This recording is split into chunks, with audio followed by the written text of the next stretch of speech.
राधे राधे, हरे कृष्णा। आप सभी का दिन शुभ और मंगलमय हो। आज आषाढ़ मास के कृष्ण पक्ष का चौथा दिन है। आज दिनांक है 3 जुलाई और दिन है शुक्रवार।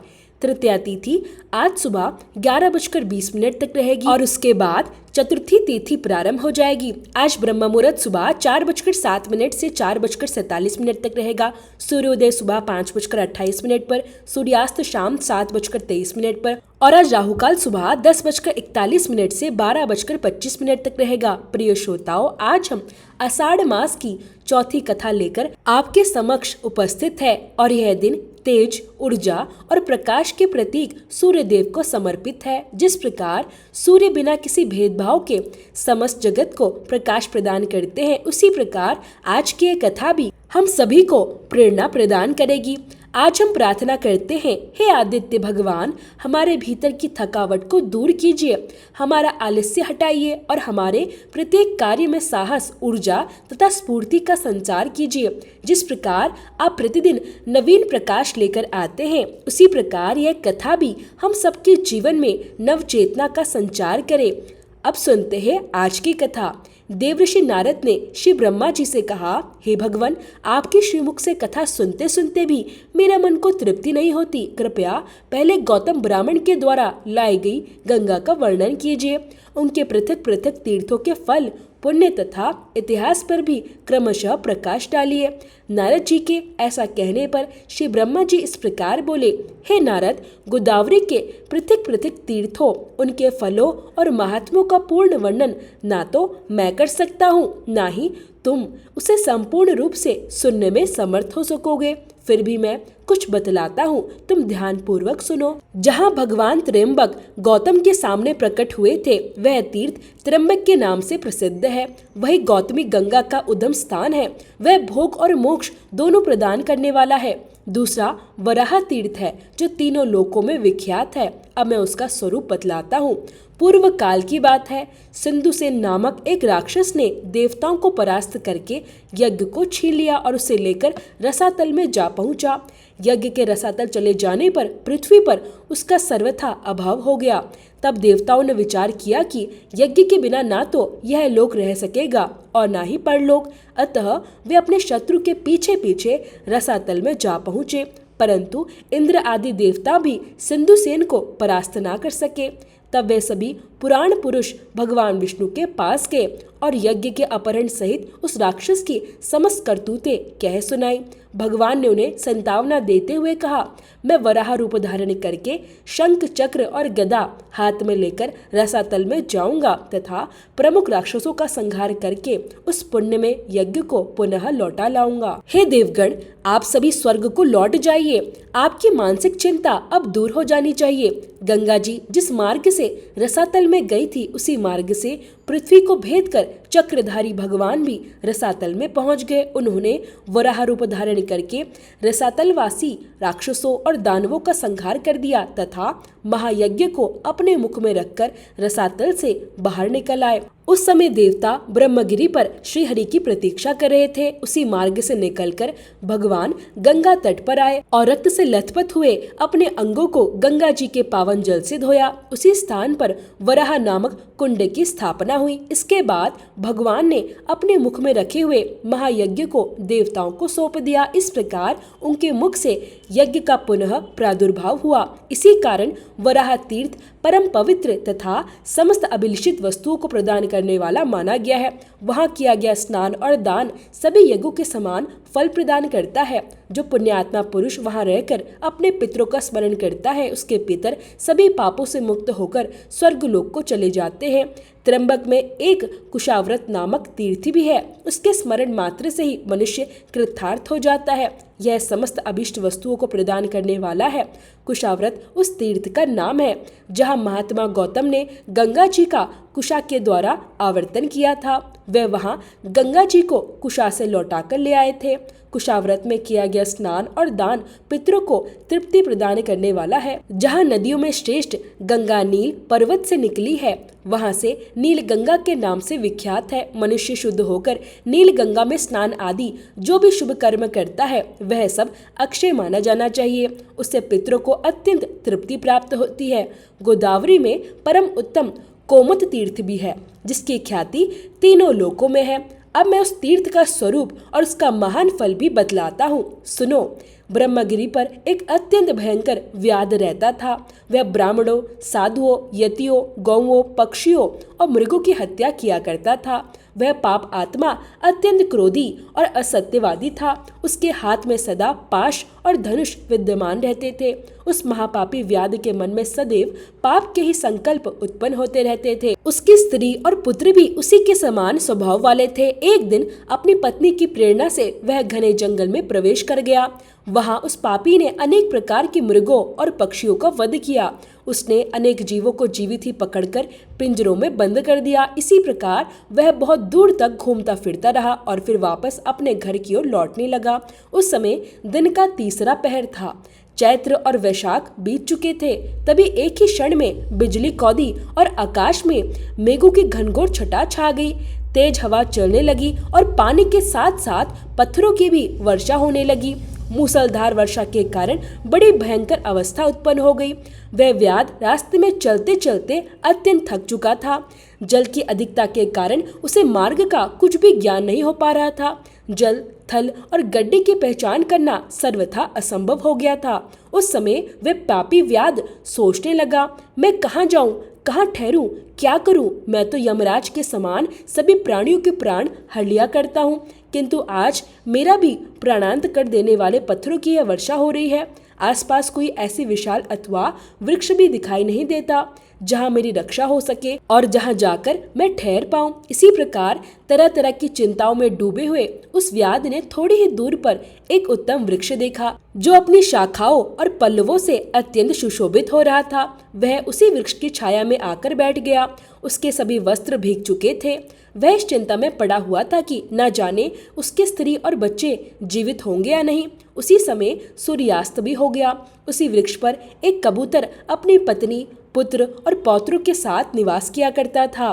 वह वहां सुखपूर्वक निर्भय होकर पूर्णतया तृप्त और प्रसन्न रहता था। उस वृक्ष पर रहते हुए उस कपोत परिवार को कई वर्ष बीत चुके थे। उसकी पत्नी कबूतरी अत्यंत पतिव्रता थी। वह अपने पति के साथ उसी वृक्ष के खोखले में निवास करती थी, जहाँ हवा और पानी से पूरा बचाव रहता था।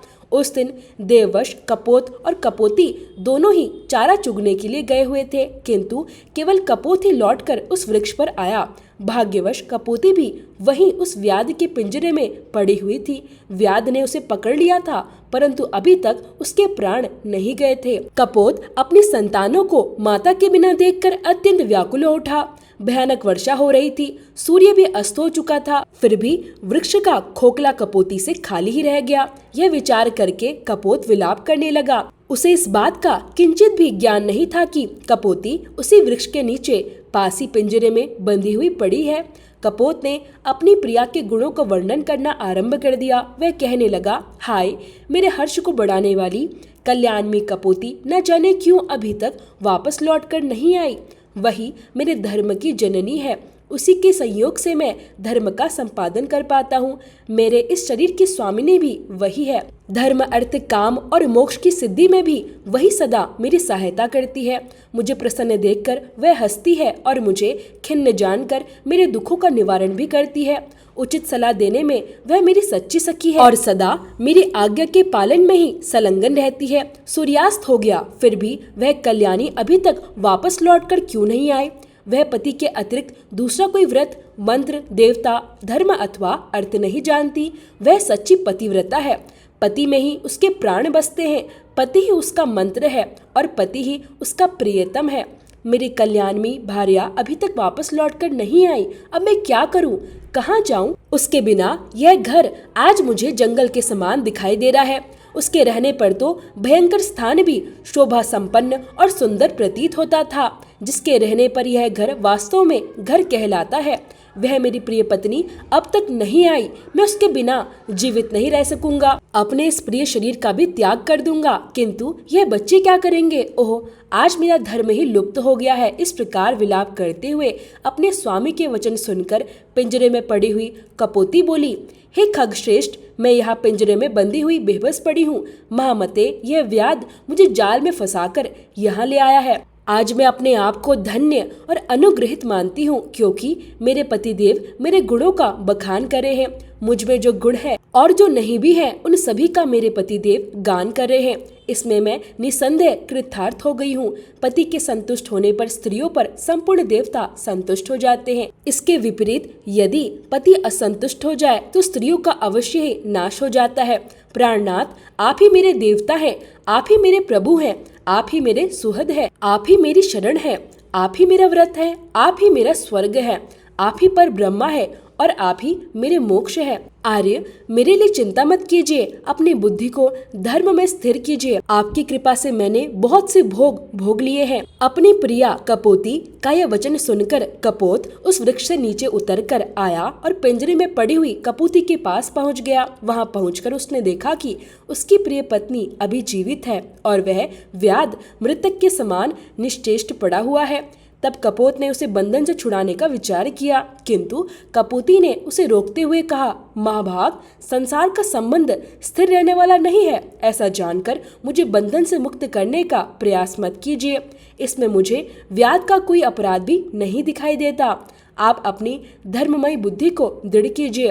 ब्राह्मण के गुरु अग्नि है और सभी वर्णों के गुरु ब्राह्मण है। स्त्री का गुरु उसका पति है और सब लोगों का गुरु अभ्यागत अर्थात अतिथि है। जो लोग अपने घर पर आए हुए अतिथि को मधुर वचनों के द्वारा संतुष्ट करते हैं, उनके उन वचनों से वाणी की अधीश्वरी देवी सरस्वती तृप्त होती है। अतिथि को अन्न देने से देवराज इंद्र तृप्त होते हैं।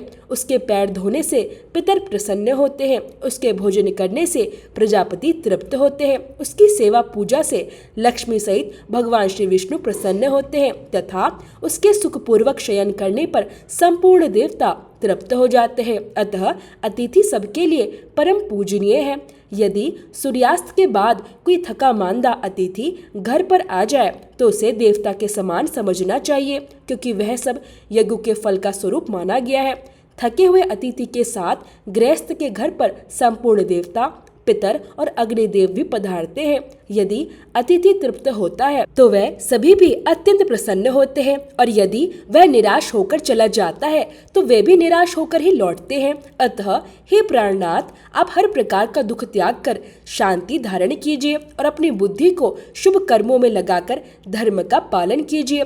दूसरों के द्वारा किए गए उपकार और अपकार दोनों ही साधु पुरुषों के विचार से श्रेष्ठ समझे जाते हैं। उपकार करने वालों पर तो सभी उपकार करते हैं, किंतु जो अपकार करने वालों के साथ भी अच्छा व्यवहार करे वही वास्तव में पुण्य का भागी कहा गया है।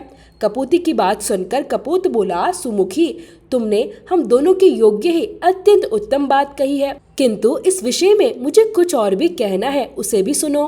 कोई 1000 प्राणियों का भरण पोषण करता है, दूसरा केवल 10 व्यक्तियों का निर्वाह करता है, और कोई ऐसा भी होता है जो सुखपूर्वक केवल अपनी ही जीविका चला पाता है। किंतु हम लोग तो उन जीवों में से हैं जो अपना ही पेट बड़ी कठिनाई से भर पाते हैं। कुछ लोग खाई खोद कर उसमें अन्न भरकर रखते हैं, कुछ लोग कोठार भर धान के स्वामी होते हैं, और कितने ही लोग घड़ों में धान भरकर संग्रह करते हैं। परंतु हमारे पास तो उतना ही संग्रह होता है जितना हमारी चोंच में आ जाए। अब तुम ही बताओ, ऐसी अवस्था में इस थके मांदे अतिथि का सत्कार मैं भला किस प्रकार कर सकता हूँ? कपोती ने कहा, नाथ, अग्नि, जल, मधुरवाणी, तृण और काष्ठ आदि जो भी संभव हो वह अतिथि को अवश्य देना चाहिए। यह व्याध सर्दी से अत्यंत पीड़ित हो रहा है। अपनी प्रिय पत्नी का यह वचन सुनकर पक्षीराज कपोत पेड़ पर चढ़ गया और चारों ओर देखने लगा। कुछ दूरी पर उसे अग्नि दिखाई दी। वह वहां गया और अपनी चोंच में एक जलती हुई अग्नि उठाकर ले आया। उसने उस व्याध के सामने रखकर अग्नि प्रज्वलित की। फिर वह बार बार सूखी लकड़ियां, पत्ते और तिनके उसमें डालने लगा, जिससे अग्नि अच्छी तरह जलने लगी। उसे देखकर सर्दी से पीड़ित व्याध ने अपने जड़वत हो चुके अंगों को तापना आरंभ किया। इससे उसे बहुत आराम मिला। कपूती ने देखा कि व्याध क्षुधा अर्थात भूख की अग्नि में जल रहा है। तब उसने अपने स्वामी से कहा, महाभाग, मुझे इस अग्नि में डाल दीजिए, मैं अपने शरीर के द्वारा इस दुखी व्याध को तृप्त करूंगी। सुवत्र, ऐसा करने से आप अतिथि सत्कार करने वाले पुण्यात्माओं के लोक में चले जाएंगे। कपोती की बात सुनकर कपोत बोला, शुभे, मेरे जीवित रहते हुए यह तुम्हारा धर्म नहीं है। मुझे ही आज्ञा दो, मैं ही आज अतिथि यज्ञ करूंगा। ऐसा कहकर कपोत ने सबको शरण देने वाले भक्त वत्सल विश्वरूप चतुर्भुज भगवान महाविष्णु का ध्यान किया। इसके बाद उसने अग्नि की 3 बार परिक्रमा की और फिर व्याध से यह कहते हुए अग्नि में प्रवेश कर गया कि मुझे सुखपूर्वक उपयोग में लाओ। इस प्रकार कपोत ने अपने जीवन को अग्नि में होम कर दिया। यह देखकर व्याध कहने लगा, ओह, मेरे इस मनुष्य शरीर के जीवन को धिक्कार है, क्योंकि मेरे ही लिए पक्षीराज ने यह साहसपूर्ण कार्य किया है। इस प्रकार कहते हुए व्याध से कपोती ने कहा, महाभाग, अब मुझे भी छोड़ दीजिए। देखिए, मेरे ये पतिदेव मुझसे दूर चले जा रहे हैं। उसकी बात सुनकर व्याध सहम गया और उसने तुरंत ही पिंजरे में बंद कपोती को मुक्त कर दिया। तब कपोती ने भी अपने पति और अग्नि की परिक्रमा करके कहा, स्वामी के साथ चिता में प्रवेश करना स्त्रियों के लिए बहुत बड़ा धर्म माना गया है। वेदों में इस मार्ग का विधान किया गया है और लोक में भी सभी ने इसकी प्रशंसा की है। जिस प्रकार सांप पकड़ने वाला मनुष्य सांप को उसके बिल से बलपूर्वक बाहर निकालता है, उसी प्रकार पति का अनुगमन करने वाली नारी अपने पति के साथ ही स्वर्गलोक को प्राप्त होती है। ऐसा कहती कपोती ने पृथ्वी, देवताओं, गंगा तथा वनस्पतियों को नमस्कार किया और अपने बच्चों को संतावना देकर व्याध से कहा, महाभाग, तुम्हारी ही कृपा से मुझे ऐसा शुभ अवसर प्राप्त हुआ है। अब मैं अपने पति के साथ स्वर्गलोक जा रही हूँ। ऐसा कहकर वह पतिव्रता कपोती भी अग्नि में प्रवेश कर गई। उसी समय आकाश में जय जयकार की ध्वनि गूंज उठी। तत्काल ही सूर्य के समान तेजस्वी और अत्यंत सुंदर एक दिव्य विमान वहां उतर आया। दोनों दंपति देवताओं के समान दिव्य शरीर धारण करके उस विमान पर आरूढ़ हुए और आश्चर्यचकित खड़े व्याध से प्रसन्न होकर बोले, महामते, हम देवलोक जा रहे हैं और तुमसे आज्ञा चाहते हैं। तुम अतिथि के रूप में हम दोनों के लिए स्वर्ग की सीढ़ी बनकर आए हो। तुम्हें हमारा नमस्कार है। उन दोनों को श्रेष्ठ विमान पर बैठे देखकर व्याध ने अपना धनुष और पिंजरा फेंक दिया और हाथ जोड़कर कहने लगा, महाभाग, मेरा त्याग मत कीजिए। मैं अज्ञानी हूँ, मुझे भी कुछ उपदेश दीजिए। मैं आपके लिए आदरणीय अतिथि बनकर आया था, इसलिए मेरे उद्धार का भी कोई उपाय बताइए। व्याध की बात सुनकर उन दोनों ने कहा, व्याध, तुम्हारा कल्याण हो। तुम भगवती गोदावरी के तट पर जाओ और अपने पापों को उन्हीं को अर्पित कर दो। वहाँ 15 दिनों तक स्नान और डुबकी लगाने से तुम सभी पापों से मुक्त हो जाओगे। पापों से मुक्त होने के बाद जब पुनः गौतमी गंगा में स्नान करोगे, तब तुम्हें अश्वमेध यज्ञ के समान फल प्राप्त होगा और तुम अत्यंत पुण्यवान बन जाओगे। नदियों में श्रेष्ठ गोदावरी ब्रह्मा, विष्णु तथा महादेव जी के अंश से प्रकट हुई है। उनके पवित्र जल में पुनः स्नान करके जब तुम इस मलिन शरीर का त्याग करोगे, तब निश्चय ही श्रेष्ठ विमान पर आरूढ़ होकर स्वर्गलोक को प्राप्त करोगे। उन दोनों की बात सुनकर व्याध ने वैसा ही किया। इसके बाद वह भी दिव्य रूप धारण करके एक श्रेष्ठ विमान पर जा बैठा। इस प्रकार कपोत, कपोती और व्याध तीनों ही गौतमी गंगा के प्रभाव से स्वर्गलोक को चले गए। तभी से वह स्थान कपोत तीर्थ के नाम से विख्यात हुआ। वह स्नान, दान, पितरों की पूजा, जप और यज्ञ आदि कर्म करने पर अक्षय फल की प्राप्ति होती है। देवऋषि नारद को कपोत तीर्थ की महिमा सुनाकर श्री ब्रह्मा जी मौन हो गए। इसके आगे का वृत्तांत आप सभी अगले अध्याय में सुनिएगा। आपको प्रतिदिन आषाढ़ मास की कथा के साथ साथ वीडियो के अंत में एक और कथा भी सुनाई जाती है। तो अब सुनिए उसी कथा के आगे का वृत्तांत। प्राची सरस्वती का नाम सुनकर वे सभी द्विज वहां स्नान करने की इच्छा से गए। तीर्थों में श्रेष्ठ सरस्वती के तट पर बहुत से द्विज निवास किया करते थे। तरह तरह के वृक्ष उस स्थान की शोभा बढ़ा रहे थे और वह तीर्थ सभी प्राणियों को अत्यंत सुंदर प्रतीत होता था। अनेक ऋषि मुनि उस पवित्र स्थान का सेवन करते थे। उन महर्षियों में से कुछ केवल वायु पीकर जीवन यापन करते थे, तो कुछ केवल जल का सेवन करते थे, कुछ फलहारी थे, तो कुछ केवल पत्ते चबाकर ही अपना जीवन व्यतीत करते थे। सरस्वती नदी के तट पर महर्षियों के स्वाध्याय का पवित्र शब्द निरंतर गूंजता रहता था। मृगों के सैकड़ों झुंड वहां विचरण किया करते थे। अहिंसक और धर्मपरायण महात्माओं से उस तीर्थ की शोभा और भी बढ़ गई थी। पुष्कर तीर्थ में सरस्वती नदी सुप्रभा, कांचना, प्राची, नंदा और विशाला नाम से प्रसिद्ध 5 धाराओं में प्रवाहित होती है। भूतल पर वर्तमान ब्रह्मा जी की सभा में उनके विशाल यज्ञ मंडप में जब द्विजाताओं का शुभ आगमन हो गया, देवताओं ने पुण्य हवाचन और अनेक प्रकार के नियमों का पालन करते हुए यज्ञ कार्य का संपादन आरंभ किया। उस समय पितामह ब्रह्मा जी यज्ञ की दीक्षा ग्रहण कर चुके थे। उस समय संपूर्ण भोगों की समृद्धि से युक्त उस महान यज्ञ के द्वारा भगवान का यजन आरंभ हुआ। राजन, उस यज्ञ में द्विजातियों के मन में जिस वस्तु की भी इच्छा उत्पन्न होती, वह स्वयं उनके समक्ष उपस्थित हो जाया करती थी। धर्म और अर्थ के साधन में निपुण पुरुष भी स्मरण करते ही वहां उपस्थित हो जाते थे। देवगण और गंधर्व गान करने लगे, अप्सराएं नृत्य करने लगी, दिव्य वाद्य बजने लगे। उस यज्ञ की महान समृद्धि से देवता भी अत्यंत संतुष्ट हो गए। मनुष्यों को तो वहां का वैभव देखकर अत्यंत आश्चर्य हुआ। पुष्कर तीर्थ में जब इस प्रकार ब्रह्मा जी का यज्ञ संपन्न होने लगा, तब ऋषियों ने प्रसन्न होकर सरस्वती का सुप्रभा नाम से आवाहन किया। पितामह ब्रह्मा का सम्मान करती हुई वेगशालिनी सरस्वती नदी को वहां उपस्थित देखकर मुनियों को अत्यंत प्रसन्नता हुई। इस प्रकार नदियों में श्रेष्ठ सरस्वती ब्रह्मा जी की सेवा तथा मनुष्यों और मुनियों की प्रसन्नता के लिए ही पुष्कर तीर्थ में प्रकट हुई थी। जो मनुष्य सरस्वती के उत्तर तट पर अपने शरीर का परित्याग करता है और प्राचीन सरस्वती के तट पर जप करता है, वह पुनः जन्म और मृत्यु के बंधन में नहीं पड़ता।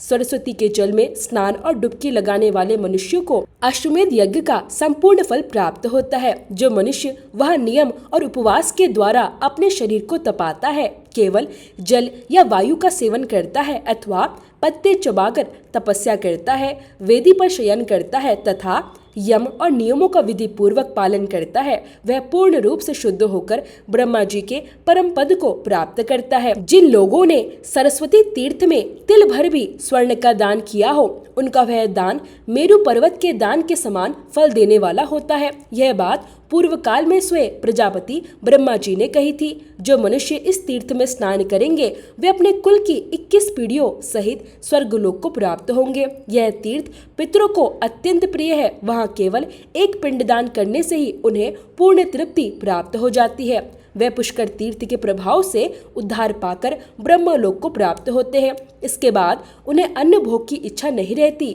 और वे मोक्ष मार्ग की ओर अग्रसर होते हैं। अब मैं वह प्रसंग बताता हूँ जिसमें सरस्वती नदी पूर्व वाहिनी हुई। राजन, बहुत समय पहले की बात है। एक बार इंद्र आदि समस्त देवताओं की ओर से भगवान श्री विष्णु ने देवी सरस्वती से कहा, देवी तुम पश्चिम समुद्र के तट पर जाओ और इस बड़वानल को ले जाकर समुद्र में डाल दो। ऐसा करने से समस्त देवताओं का भय दूर हो जाएगा। तुम माता की भांति देवताओं को अभय दान दो। सबको उत्पन्न करने वाले भगवान श्री विष्णु की ओर से यह आदेश मिलने पर देवी सरस्वती ने कहा, भगवान मैं स्वाधीन नहीं हूँ, आप इस कार्य के लिए मेरे पिता ब्रह्मा जी से अनुरोध कीजिए। पिताजी की आज्ञा के बिना मैं तो एक पग भी कहीं नहीं जा सकती। सरस्वती का अभिप्राय जानकर देवताओं ने ब्रह्मा जी से कहा, पितामह आपकी कुमारी कन्या सरस्वती अत्यंत साध्वी है, उसमें किसी प्रकार का कोई दोष नहीं देखा गया है, अतः उसे छोड़कर दूसरा कोई नहीं है जो बड़वानल को ले जा सके।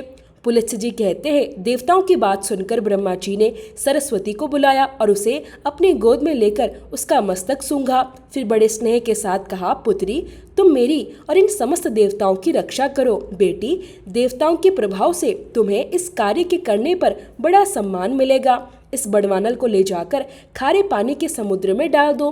पिता के वियोग के कारण पुत्री के नेत्रों में आंसू छलछलाए। उसने ब्रह्मा जी को प्रणाम करके कहा, अच्छा पिताजी जाती हूँ। उस समय संपूर्ण देवताओं और उसके पिता ने भी कहा, भय मत करो। इससे वह भय छोड़कर प्रसन्न मन से जाने के लिए तैयार होगी। सरस्वती की यात्रा के समय शंख नगाड़ों की ध्वनि और मंगल घोष होने लगा, जिसकी आवाज से सारा जगत गूंज उठा। सरस्वती अपने तेज से चारों ओर प्रकाश फैलाती हुई चल दी। उस समय गंगा जी उसके पीछे हो ली। तब सरस्वती ने कहा, तुम कहाँ आती हो? मैं तो तुमसे फिर मिलूंगी। सरस्वती के ऐसा कहने पर गंगा जी ने मधुर वाणी में कहा, शुभे अब तो तुम जब पूर्व दिशा में जाओगी तभी मुझे देख पाओगी। देवताओं सहित तुम्हारा दर्शन तभी मेरे लिए सुलभ हो सकेगा। यह सुनकर देवी सरस्वती ने कहा, सुचिस्मिते तब तुम भी उत्तराभिमुखी होकर शोक का परित्याग कर देना।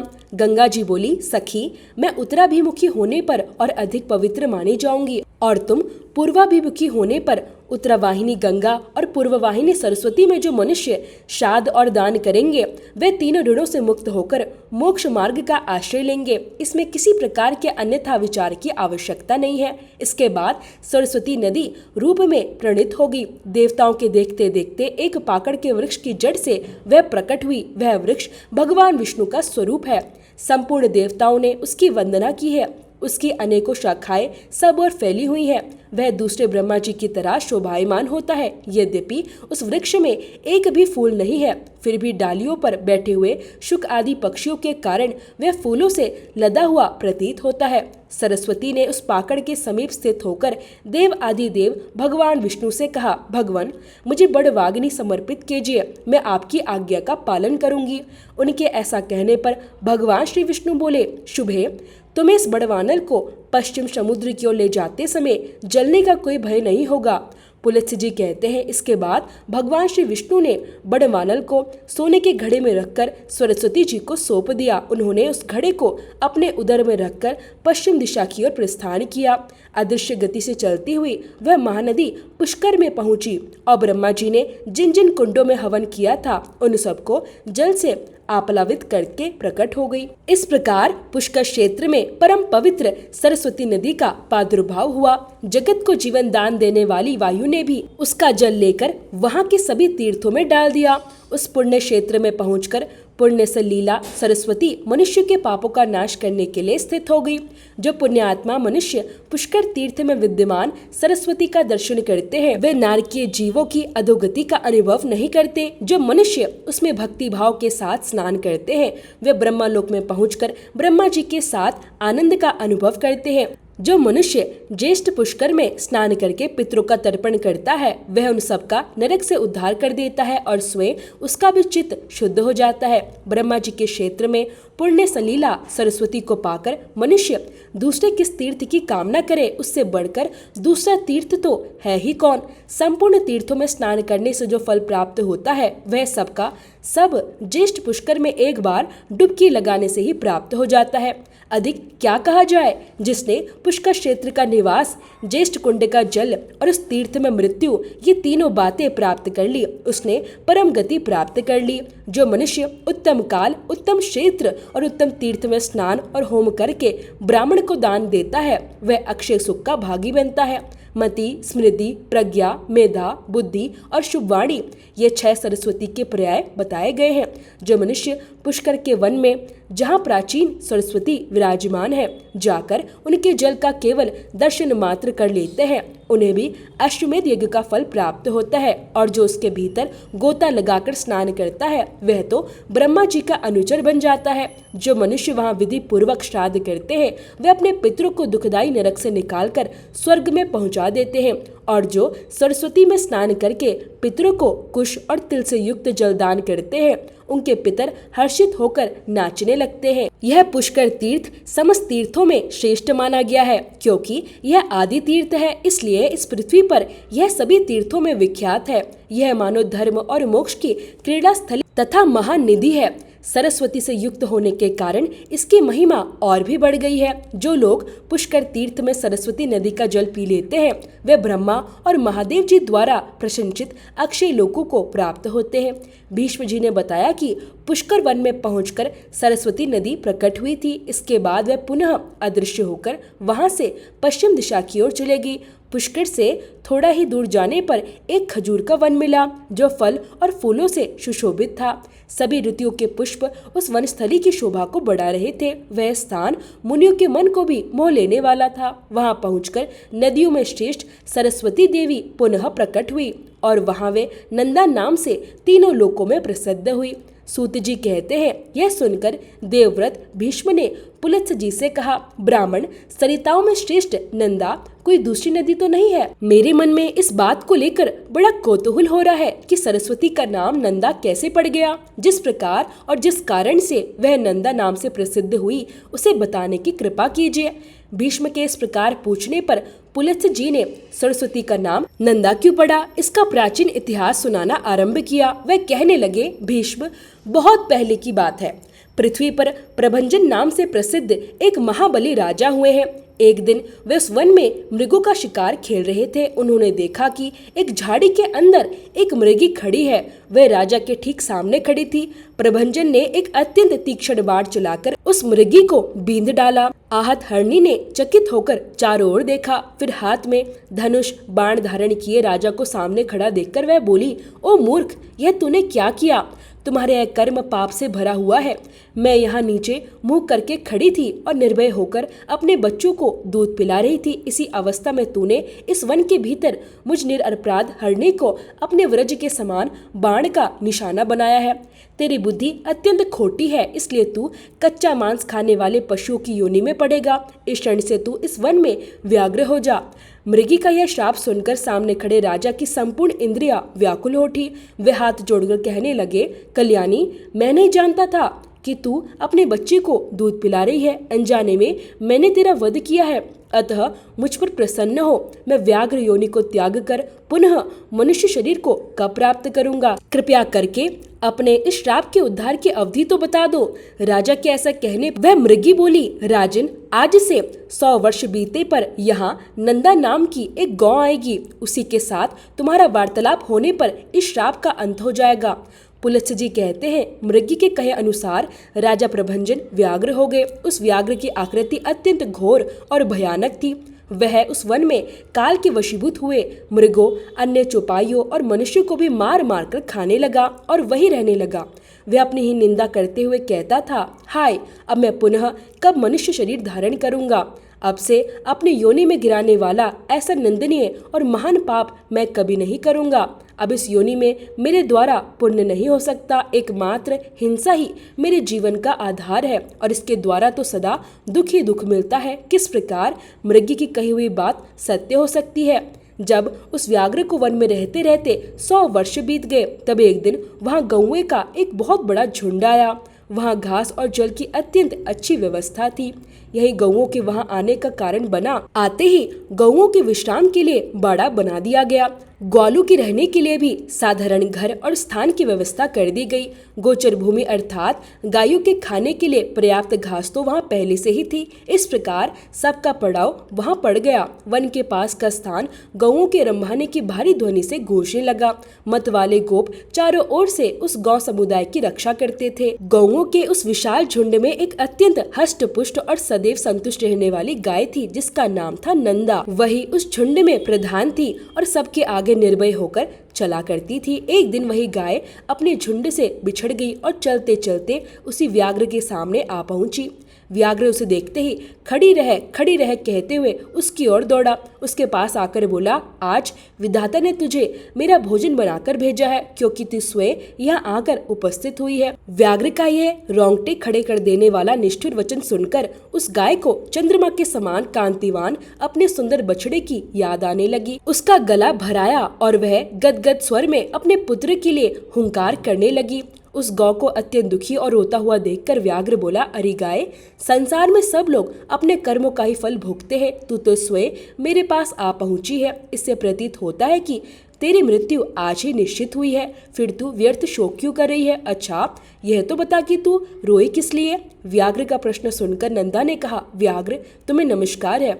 मेरा सारा अपराध क्षमा कर दो। मैं जानती हूँ कि तुम्हारे पास आए हुए प्राणी की रक्षा असंभव है, इसलिए मैं अपने जीवन के लिए शोक नहीं करती। मृत्यु तो मेरे एक न एक दिन अवश्य होगी, फिर उसके लिए क्या चिंता करना। किंतु मृगराज, अभी नई अवस्था में मैंने एक बछड़े को जन्म दिया है। पहली बयान का बच्चा होने के कारण वह मुझे अत्यंत प्रिय है। मेरा बच्चा भी दूध पीकर ही जीवन धारण करता है। घास तो वह सूंघता तक नहीं। इस समय वह गोष्ठ में बंधा हुआ है और भूख से पीड़ित होकर मेरी राह देख रहा है। उसी के लिए मुझे बार बार दुख हो रहा है। मेरे न रहने पर मेरा बच्चा कैसे जीवित रहेगा? मैं पुत्र स्नेह के वशीभूत हो रही हूँ और उसे दूध पिलाना चाहती हूँ। मुझे थोड़ी देर के लिए जाने दो। बछड़े को दूध पिलाकर प्यार से उसका मस्तक चाटूंगी और उसे हित अहित की जानकारी के लिए कुछ उपदेश दूंगी। फिर अपनी सखियों की देखरेख में उसे सौंपकर तुम्हारे पास लौट आऊंगी। उसके बाद तुम मुझे अपनी इच्छा अनुसार खा लेना। नंदा की बात सुनकर व्याघ्र ने कहा, अरे, अब तुझे पुत्र से क्या काम है? नंदा बोली, मृगेंद्र, मैं पहली बार बछड़ा जनने वाली हूँ, इसलिए उसके प्रति मेरी बहुत ममता है। मुझे जाने दो। सखियों को, उस नन्हे बच्चे की रक्षा करने वाले ग्वालों और गोपियों को और विशेष रूप से अपनी जन्मदायिनी माता को देखकर उन सब से विदा लेकर वह वापस आ जाऊंगी। मैं शपथ पूर्वक यह बात कहती हूँ, यदि तुम्हें विश्वास हो तो मुझे छोड़ दो, और यदि मैं फिर लौटकर वापस ना आऊं तो मुझे वही पाप लगे जो ब्राह्मण और माता पिता का वध करने से होता है। व्याधों, मलेच्छों और विष देने वालों को जो पाप लगता है वही मुझे भी लग जाए। जो गौशाला में विघ्न डालते हैं, सोते हुए प्राणियों को मारते हैं, और जो एक बार अपनी कन्या का दान करके फिर उसे दूसरे को देना चाहते हैं, उन्हें जो पाप लगता है वह मुझे भी लगे। जो अयोग्य बैलों से भारी बोझ उठवाता है, उसको लगने वाला पाप भी मुझे लग जाए। जो कथा होते समय विघ्न डालता है और जिसके घर पर आया हुआ अतिथि अथवा मित्र निराश होकर लौट जाता है, उसको जो पाप लगता है वही मुझे भी लगे। यदि मैं पुनः लौटकर ना आऊं, इन भयंकर पापों के भय से मैं तो अवश्य आऊंगी। राधे राधे। आज के अध्याय में बस इतना ही। इसके आगे की कथा आप सभी अगले अध्याय में अवश्य सुनिएगा।